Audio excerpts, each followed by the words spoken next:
Noel Garcia can't stop smiling. Family and friends smile back. My distinct privilege to present to all of you Mr. and Mrs. David and Noel McHugh, husband and wife. Congratulations. I call David sometimes my prince, and I felt like his princess. A princess with a fairy tale ending. But Noel's story almost ended very differently. 12 years ago, struggling with depression, Noel Garcia did not want to live. It was like a self-hatred that is so intense that you literally want to claw yourself out of your skin. Did you ever try to commit suicide? I thought about it.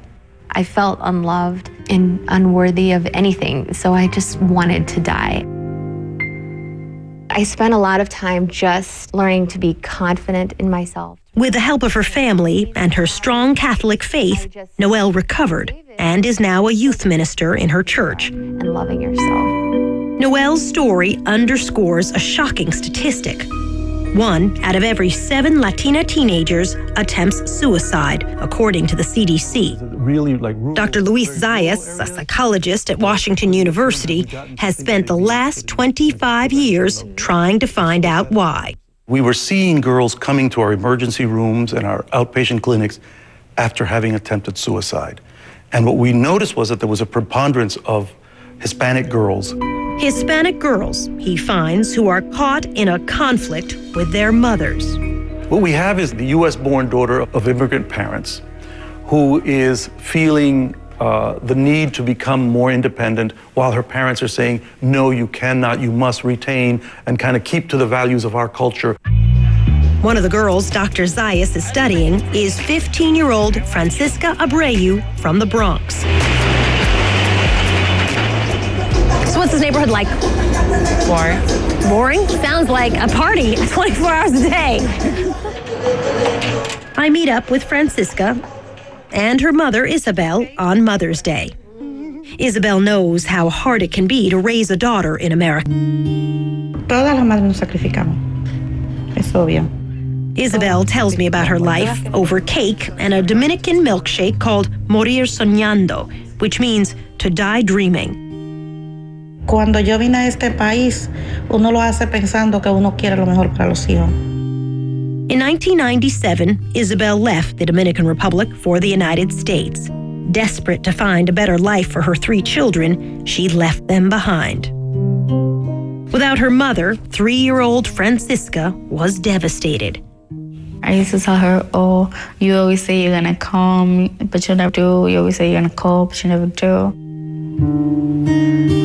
For 4 years, Francisca could only dream about being with her mother in America. When she was 7, she got her chance. The first night that I came, it was snowing a lot. I was like, what is this? Anything but a dream come true. Isabel worked 3 jobs. Francisca barely saw her. I just thought it was gonna be different, you know, that my mom won't have to be working so much. Había días que se acostaba, lloraba. The distance between Francisca and her mother grew as she spent time at school with her new American friends.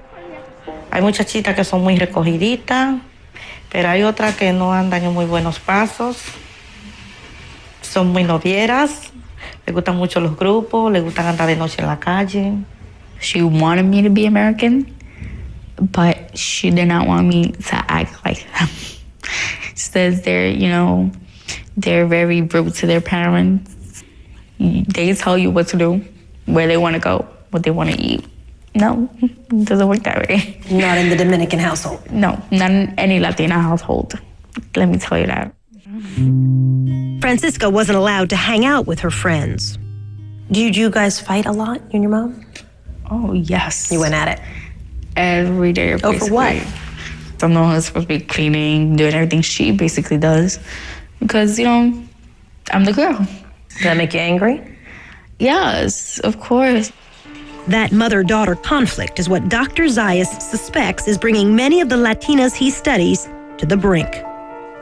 Teenagers have certain freedoms. They don't need to consult with their parents to make certain decisions. That's the culture that's here, and inserted in that is the Latino family that says the family is much more important than the individual. Trapped between two worlds, 11-year-old Francisca fell into a deep depression. I would cry mostly about my family, my dad, not being with him, how I miss my country, how I wish I wasn't like this for my mom, or my mom wasn't like this for me. Like, she wouldn't be mean to me, tell me mean stuff like, well, I wish I could put you back in my belly. I wish you weren't born, things could have been easier. But her mother remembers a difficult child who wouldn't open up. Estrellaba las cosas, zapateaba. Desde que llegaba se acotaba, no quiero hablar, le hablaba mal a los hermanos, me hablaba mal a mí. Tal vez, quién sabe, tal vez no supe ser más comprensiva con ella. No sé. My mom doesn't understand because she's not from here. She never, was my age here. Trying to escape the pain, Francisca made a desperate choice and took her mother's pills.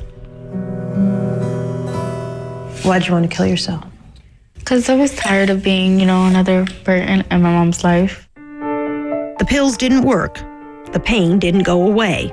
She told no one. 1 year later, Francisca was in trouble again.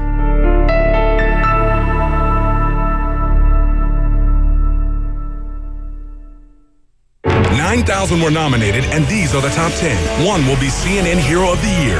Vote now at CNN.com/heroes.